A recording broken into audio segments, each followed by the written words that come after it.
Wow, in anything that you're doing right now as we speak, I'm making this video at around August of 2024. Well, it's like 3 or 4 days after the market crash, and we had this crash as far as the global markets are concerned. We never know. Because guess what? We are living at an unprecedented moment, and probably we might actually get a very tough time. I don't know. I'm not praying for that, God forbid.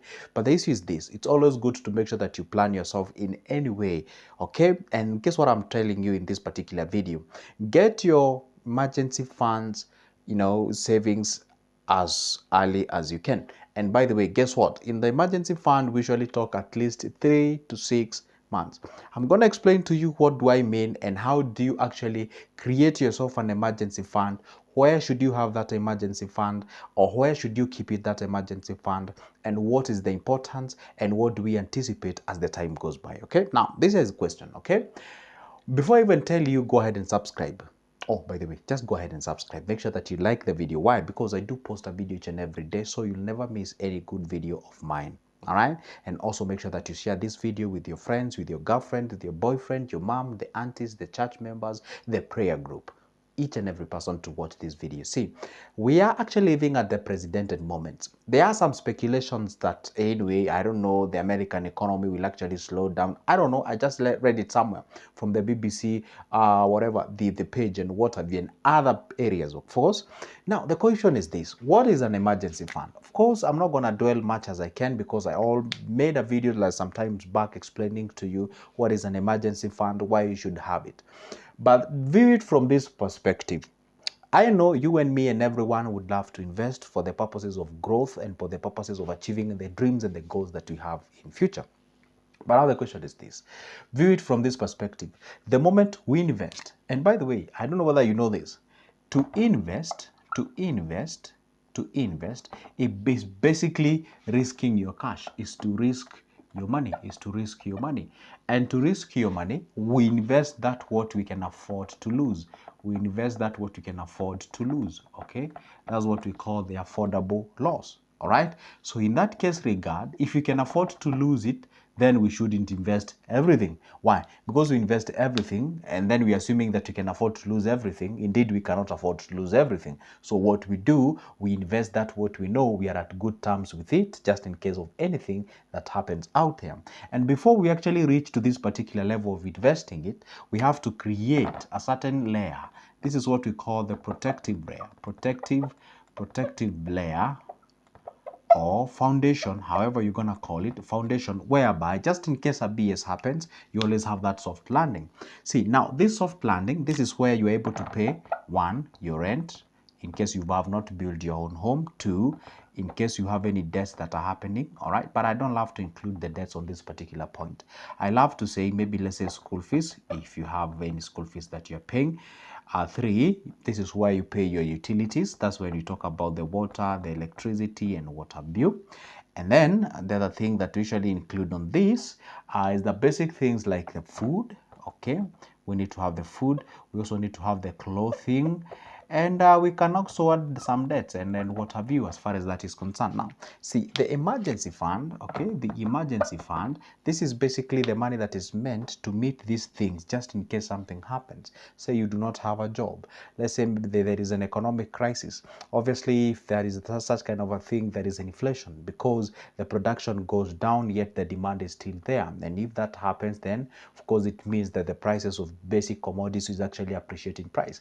Did you see actually what happened during the COVID-19? Okay, you realize that some of the, what do you call them, the hygienic products like the tissues, the serviettes, the the hand sanitizers and what have you, the hand washes, people are actually fighting for that. There were some clips going around, people actually fighting for those things, those basic things. Okay, they are not there, and the available ones that we have, they're actually at a very highly cost prices and what have you. So you really need to behave as if something bad will happen tomorrow. And if you said this emergency fund will supposed to cater for these things, for God's sake, just in case happens, you're able to pay your rent, you're able to pay your school fees. These are just sustainabilities. They do not grow you, they do not develop you, they do not propagate you from one level to the other. They just sustain you as a human being, because these are basic things. And remember what I told you guys, we have two classes purposes of our lives. We have the sustainables and we have the development. And just because you eat good, live in a better place, you grab your soul those expensive coffees and every time, you wear Gucci and every time, those are just sustainables. They don't grow you, they don't develop you. I know they usually give you that dopamine, you know, when you own that expensive thing, when you buy that recliner, when you buy that big television, when you buy that car that you really quote unquote struggling to pay back because hey, you didn't have the money to pay it cash. Yeah, your life looks successful, you look okay, you look as if you're doing everything nice, but indeed you're not doing nice, or you're not doing okay, or you're not safe. You're just a month away from being homeless. Now, set this emergency fund. Just like I said, we do not know exactly what will happen. Now, this is what happens now. Your emergency fund is different from my emergency fund. How do you determine your emergency fund? What you do, you calculate how much is your rent, how much is your school fees, how much is your utilities, how much is your all the things that I've listed on this board.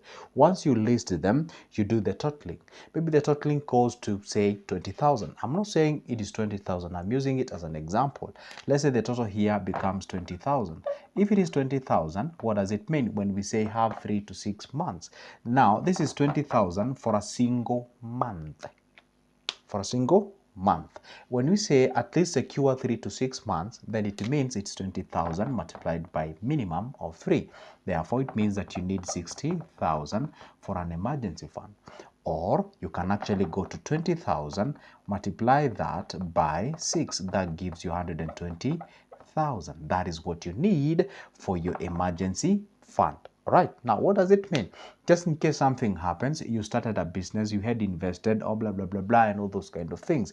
You can already pay all these 3 things. Let's say you go for 6 months.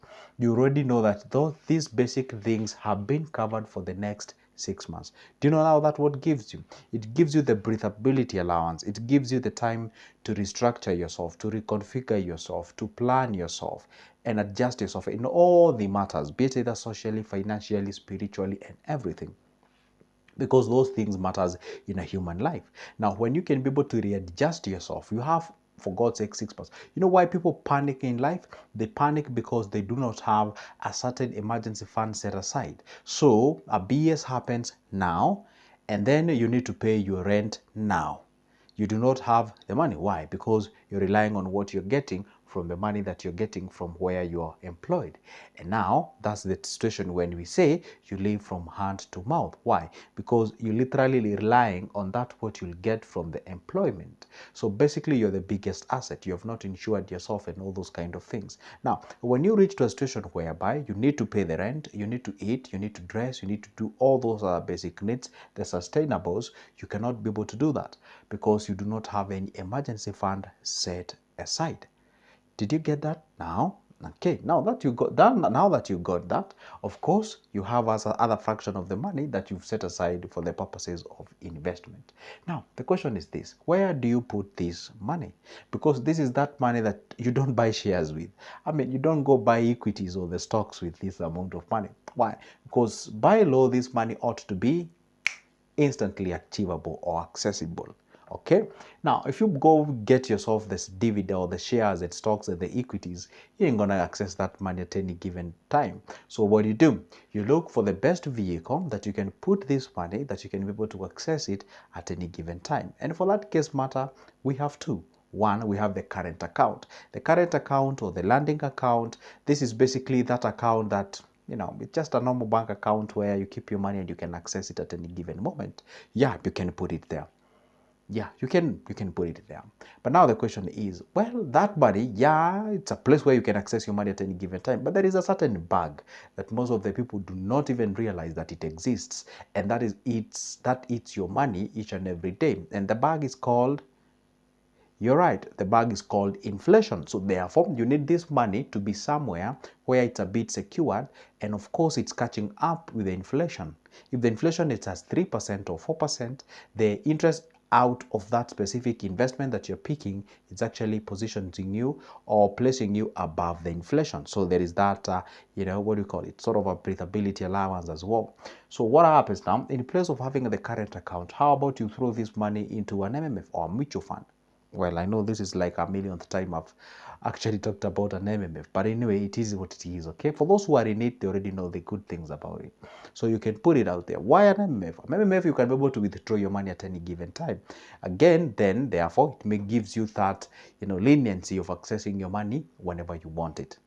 Two, you can be able to top amount of money on top of that. Like you can as well, three, you can actually open variety of the money market funds, 2, 3, 4, 5, 10, whatever the number of them that you need. So you can actually open them so that you can be able to invest.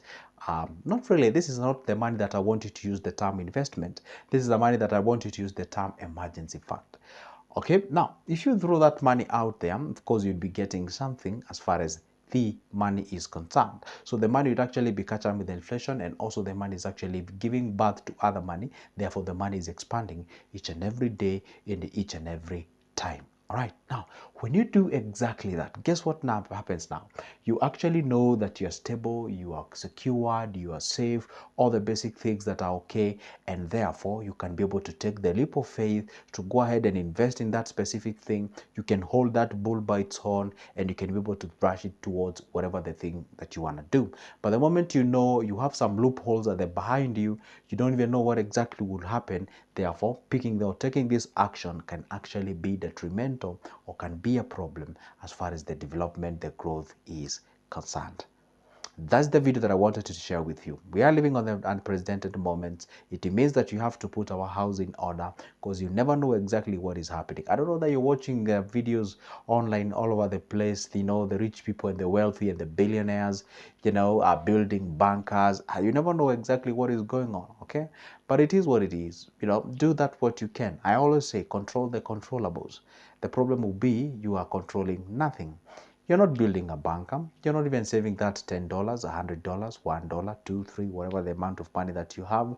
But you're just basically out there just relaxing, doing nothing, which is very, very, very, very dangerous. That you should never ever do as far as the growth is concerned.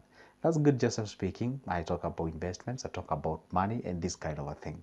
And you find this possible, or rather, if you find this video valuable, the only thing that I need from you is to go ahead and like the video, make sure that you subscribe and share this video with many people as you can, so that we change our pockets and make it a better place. For now, it's a goodbye. And if you'd like to have a conversation with me, go ahead and grab that number of mine from the description of this specific video and let's have a discussion. For now, it's a goodbye and see you in the next one.